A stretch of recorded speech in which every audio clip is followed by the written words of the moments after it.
Welcome back, everyone. My name is Token D Rock here with another video. I hope all of you are having a wonderful day.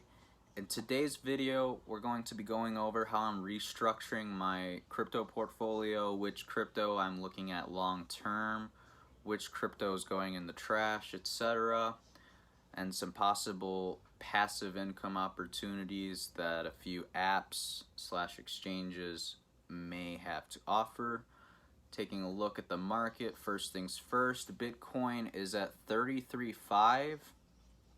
It'll be interesting to see what this does over the weekend. I'm not expecting it to go too low, might go to 32, 31, but who knows, time will tell. ETH is just shy of 2,200. Binance coin is sitting at 315. Cardano under $1.40 looks juicy in my opinion. Polkadot at 1564, Uniswap at 2129. So these alts are still at great prices to buy, but dollar cost average. Don't put all your money into one buy. Spread out those buys. So we got to talk about Bitcoin's price in the coming weeks. A lot of people are speculating that Bitcoin's price could dump as low as 25K. A lot of people are speculating July 18th is the make or break date for Bitcoin. This market analyst warning that we are roughly 3 to 4 weeks from seeing Bitcoin in the 24 to 29K range. Basically, he spotted an inverse cup and handle pattern earlier this month, a bearish structure that forms during a price wave downward, followed by a stabilizing period. The technical design typically leaves the price lower by as much as the size of the previous decline.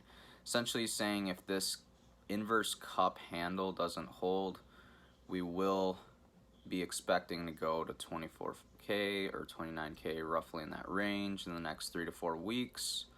And he has negative outlook throughout riskier assets. Basically down here, talking about how around the globe we're seeing governments either regulate, ban, or adopt crypto. So people are selling off their riskier assets or the riskier crypto holdings in exchange to holding the lesser volatile cryptos like Bitcoin, Ethereum, Cardano. So people are slowly but surely moving away from the meme coins and stuff and actually putting their money in real sound projects like in the top 20 and stuff. I kind of share that sentiment. Other news, Apple co-founder Steve Wozniak endorsing Bitcoin yet again, saying Bitcoin is a miracle and better than gold. He's reported as saying earlier this year that gold is limited and you have to look for it. Bitcoin is the most amazing mathematical miracle. I do not invest in Bitcoin, but I believe it's here to stay. So just another wealthy individual endorsing Bitcoin like crazy. This article highlights how these remarks come shortly after the third richest man in Mexico endorsed Bitcoin, declaring that it's absolutely right to refer to Bitcoin as the new gold. It's much more profitable than gold. Transporting Bitcoin is so much easier than having gold bars in your pockets, according to the billionaire businessman from Mexico. So just, again, more and more people are seeing the importance and the value in Bitcoin. Good stuff. In other news, we have US-based Bitcoin miner Griffin buys 7,200 rigs from Bitmain for a total price tag of $48 million. So Bitmain will be delivering roughly 600 units to Griffin for the next year, every month starting this August. This is pretty big because each rig offers 100 terahashes per second, hash rate capacity with an energy efficiency ratio of 29.5 joules per terahash, and with 7,200 of these machines in tow, Griffin will theoretically see its hashing power increased by a factor of 720 petahash per second. And what's crazy about this is achieving that hashing capacity will put Griffin in the top 15 Bitcoin miners by hash rate distribution, according to data from BTC.com. Such a milestone could be an added achievement for the American Bitcoin miner as it sets out to achieve 100% renewable energy based operations. Back in June, Brittany Kaiser, chair of the board of directors at Griffin, told Cointelegraph that the company's electricity source was 100% renewable. She also revealed that Griffin will receive its ESG rating upon the launch of its mining hardware in August. This is pretty big stuff because you have people like Elon Musk, Elizabeth Warren, and many others in the country of China saying how Bitcoin is so bad for the environment, we need to move away from it. And you have Elon Musk even going as far to say is, oh, Tesla won't accept Bitcoin until most of it is generated by renewable energy, blah, blah, blah. Well, you have a company like Griffin making the moves, making Bitcoin more decentralized, more rigs in America, less in China, more rigs spread across the world, less in China, is overall a good thing for the crypto space and Bitcoin especially. Quick little note, we have this article going over how Binance is in the hot water with a lot of governments across the globe, but basically sums up that it's not really a thing to worry about at this point in time because most users aren't taking their crypto off of Binance or anything like that. If anything, we have a lot of stronger hands in the game than we did back in 2017 because back in 2017 China had an onshore exchange crackdown with Binance and that led to a huge sell-off and dump, and we're not really seeing that this time around, so users are more confident in the crypto space by and large, which is a good thing because since there's less weak hands in the game as the manipulation, the FUD dies down via the media, the institutions, the governments, etc., I think we should see some big movement to the upside for crypto later on in the year. But again, time will tell. As we are in this bearish trend for the time being, I've had to restructure my crypto portfolio. Basically question myself, why am I holding this crypto long term, why am I not holding this crypto long term, etc. And this is what we're looking at right now. For our layer ones, most of our money will be going towards Bitcoin and Ethereum, like 50-60% of the money going into crypto to those two. As Bitcoin remains around 30K, it's looking juicy. If it dips below 30K, automatic buy for me. Ethereum's looking juicy right around 2K. BNB, I think, is greatly undervalued considering all the speculation about regulations coming to Binance via the UK and other governments around the world. Cardano, as long as it delivers later this year, I think we should see some explosive growth from them. Polkadot had Kusama with parachain auctions and stuff like that. That went very successful on Kusama, so that will be coming to Polkadot not too long from now, which should see some growth. Solana is a great network. Similar to Polygon, they have a lot of partnerships and they provide developers with funds to try things out on their network and stuff like that, to bring people into their network. Good stuff. So Solana is a great play long term. Cosmos released their decentralized exchange at the end of last month, which is pretty big because it'll allow people to purchase tokens that are available on the Cosmos network that they otherwise wouldn't have access to because those tokens can't be found on Binance or KuCoin, etc., other centralized exchanges. Matic is huge. It allows a bunch of crypto to scale properly, which is huge when you're bringing in all these users into the space. You want to be able to scale properly because if you don't, then you have congestion issues, high fees, etc., stuff like that. So Matic's big for that. Oracle plays, we've got Link, safest in the game. Just going to stick to what we know.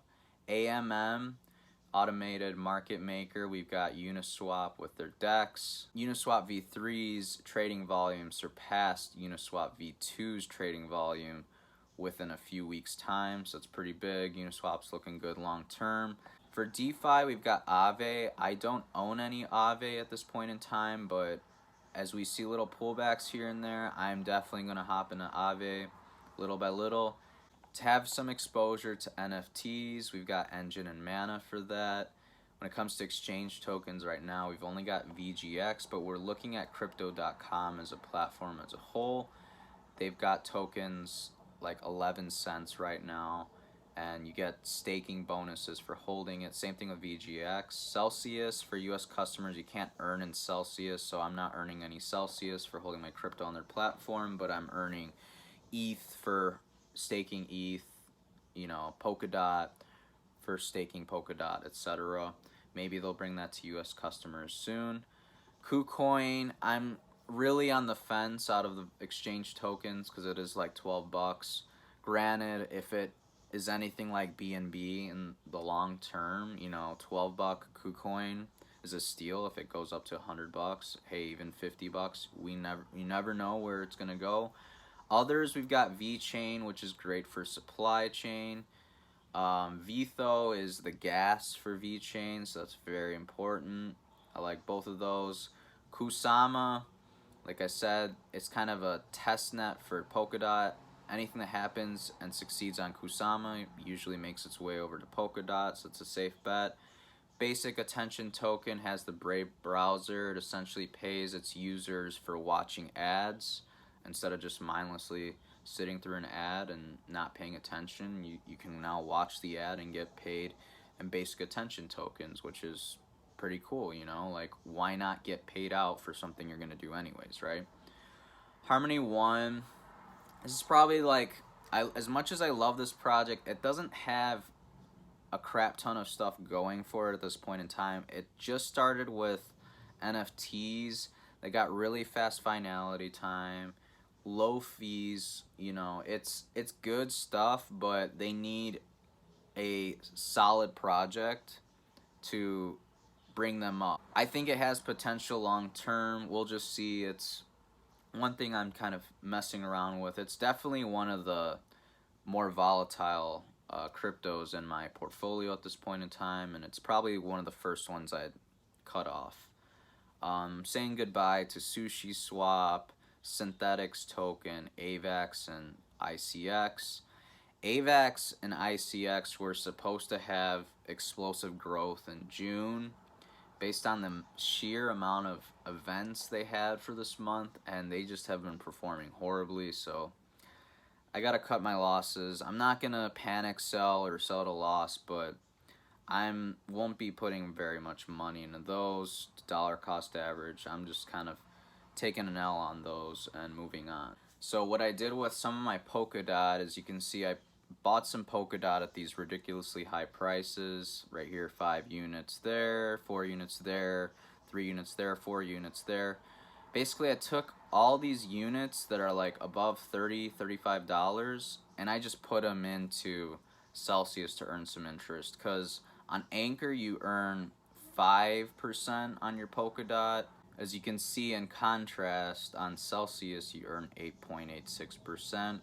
Why not have your crypto work for you and earn a little bit more while it's just sitting and doing nothing? Like, why not? As you can see, I got Synthetics down here as well. They do have BNB. You can't buy it or move it to the app just yet, but that's kind of like what they did with Polkadot. They kind of teased it before they allowed you to deposit BNB or buy it directly on the app. So that is coming. Very cool stuff. Synthetics, I did a very similar thing. I bought units at these high prices, and since they're just going to be sitting, I might as well earn that 13.99% on it. Going to be doing that with Basic Attention Token as well. I have some positions above $1 that I'm just going to throw in there and gain some interest on. But again, not financial advice. This is just the approach I'm taking. Make my crypto work for me, earn a little bit more while things are slow. And that way, when things start popping off, I have a little bit more Polkadot, I have a little bit more Basic Attention Token, I have a little more Synthetics, etc. that I can sell off at a later date. So the reason why I'm looking into these exchange tokens is because you get perks for holding them on their respective apps/platforms. Like VGX, for example, if you hold 500, you get an interest boost to any crypto you're holding on there. It's just 0.5%, but it's better than nothing. You get some cash back on trades. You get refer a friend rewards, better than what you normally would if you don't hold this 500. You get withdrawal fee savings, cash back on debit card coming soon. And then as you can see, as you hold more and more VGX, that interest boost goes up. So does the cash back on your trades, refer a friend rewards, withdrawal savings. And this theoretically, like, look at it like this. VGX is trading what, at like $2, $2.25, that range right now. VGX at an all-time high was like 10 bucks. That's over a 4x gain, and you could earn some extra interest on the crypto that you're holding on their platform. Not sponsored by VGX or Voyager app or anything like that, but just something to consider. And then over on Celsius, for example, if you're not in the US, you can earn interest on your crypto that you're holding long term on their platform, and you can actually earn it in Celsius tokens instead, which is cool because you earn up to 25% more in rewards. You get up to 25% discount on loans, pay your interest on loans with Celsius for up to 25% discounts on all your interest payments, earn 4.86% APY for hodling Cell token every week. And if that's not an incentive enough, look at this. You get reward status based on how much Cell tokens you have, how much of your portfolio is Celsius on their platform. If Cell token only makes up 5 to 10% of your portfolio, you get a bonus reward of 5%, 5% discount on loan interest. So there's incentives to holding these exchange tokens. Like over here on crypto.com, if you have $400 or less staked of CRO on their platform, you only earn $100 per year on DOT if you deposit $5 worth. And then as you can see, as your amount of CRO grows, so does the interest that you earn on crypto on their platform. So these platforms with their exchange tokens are giving us a means to possibly have a passive income down the road as our exchange token amount in our portfolio increases, whether it's on Voyager, Celsius, crypto.com. It's looking good. I mean, imagine if VGX goes to 20 bucks this year. That's a 10x from where it is right now. Imagine if crypto.com coin or CRO goes to like $1. That's a 10x. I'm not saying both of those are very likely this year, but you can see how there's some massive gains down the road as more and more people start stacking VGX, Cell token, CRO, etc. Could you imagine if they get anywhere close to BNB's price? Huge stuff. It's not going to happen overnight. It's going to take years, but big opportunities right here to make some passive income if you put in the hard work and the time. That about does it for today's video, everyone. If you enjoyed the video and learned something new, please smash that like button and subscribe to our YouTube channel. We'd really appreciate it. Got some links down below for you to check out. Earn some passive income on the crypto you're hodling long term via BlockFi and Celsius. Stay up to date with crypto prices via CoinMarketCap. Stay up to date with altcoin events that it's coming in the future via CoinMarketCal. Get trading today via Binance US. Follow us over on our Facebook group for occasional callouts, stuff like that. And I hope all of you have a wonderful day. My name's Token D Rock. Take care.